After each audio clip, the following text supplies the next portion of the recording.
황장엽이 자연사하도록 절대 그냥 내버려둬서는 안 된다. 황장엽의 목을 따라. 네, 황장엽은 꼭 김정일 자기 손으로 꼭 죽여야 된다는 거였습니다. 김정일의 황장엽 암살 계획은 남한에 다 들통이 났습니다. 북한의 어떤 반응이었을까요?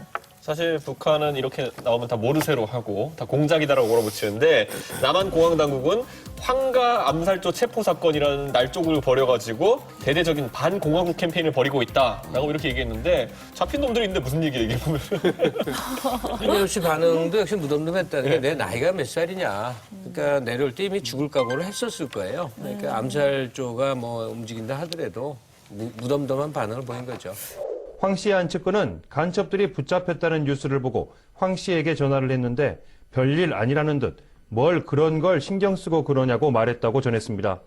이 측근은 황 씨는 2006년 손도끼 협박 때도 어차피 죽을 거 그쪽한테 죽어도 상관없겠지라고 말하면서 대수롭지 않게 여겼다고 덧붙였습니다. 근데 황장엽은 이렇게 뭐 위협이 있거나 뭐 이렇게 간첩들을 살해하려고 내려왔을 때는 그냥 무덤덤한 반응이었잖아요. 별로 신경 안 쓰는 듯한. 근데 정말 속마음은 어땠을까 궁금해요. 글쎄, 근데 죽음에 대해서는 각오를 하고 내려왔기 때문에 뭐 언제 죽는다고 하더라도 좀 무덤덤한 느낌이었을 것 같긴 한데요. 아니, 그렇지만 이제 황장엽 씨가 나중에 이제 밝혀진 건데 김정일을 너무 잘 알잖아요. 잔인하게 복수하는 성격이라는 거. 아, 나도 죽겠구나 하는 거 직감했대요. 그래서 항상 그 침대 그 머리맡에 베개 밑에 이제 30cm 그 칼. 칼을요? 왜냐면 보호용으로 자객이 들어오면 이걸로 방어한다. 그래가지고 30cm 칼을 늘 두고 잤다고. 상호 같아요. 아니 그건 왜냐면 김정일의 성격을 아니까 나 언젠가 자객이 들어올 것이다. 그럼 내가 방어해야 된다고 가지고 아니, 잤다고. 그러니까 보호용으로 무슨 가지고 있었던 얘기냐면 거지. 담담하게 말은 했지만 그렇지. 죽음에 무서웠다는 거야. 대해서는 항상 누구나 공포를 갖고 있고 방어하는 건 방어 본능이죠. 그래. 2010년도 4월 2인조 암살단의 위협 이후에요. 공안당국은 20명이 넘는 그 전담 경호팀을 꾸립니다. 그리고 24시간 내내 이 황장엽 씨를 밀착 경호했습니다.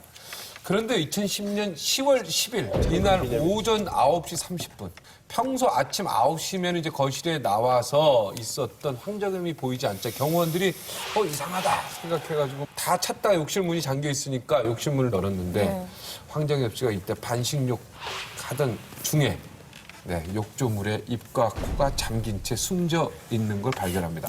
경찰은 황장엽의 사망 추정 시간이 10일 새벽이다. 그리고 자연사다. 이렇게 공식 발표합니다. 황장엽 전 북한노동당 비서가 숨진 채 발견된 시간은 오전 9시 반쯤. 서울 논현동에 있는 자택인 안전가옥 욕조에서 몸을 물에 반쯤 담근 상태였습니다. 인기척이 없어 당직실 비상키로 문을 열고 들어가 방안 욕실을 확인해 보니 욕조에서 알몸 상태로 앉아 사망한 채 발견된 것입니다. 경찰은 일단 올해 87살인 황 씨가 자연사했을 가능성이 크다고 보고 있습니다. 이 경찰의 자연사 발표에도 불구하고 사람들은 과연 그것이 맞나 하고 좀 의구심을 가졌습니다. 김정일이 암살에 성공했다 혹은 자살했다 이런 얘기들이 많이 있었는데요. 일단 경찰이 발표한 자연사의 근거는 뭔지 좀 보죠.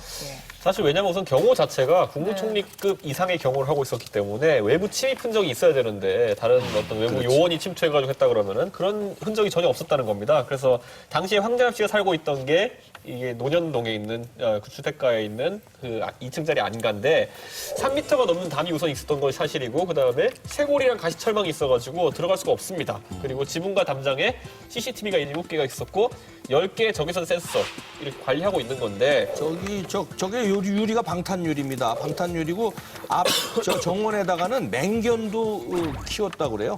그러니까 방어가 좀 돼 있었다 이거죠. 개까지 짓지 않았다니까.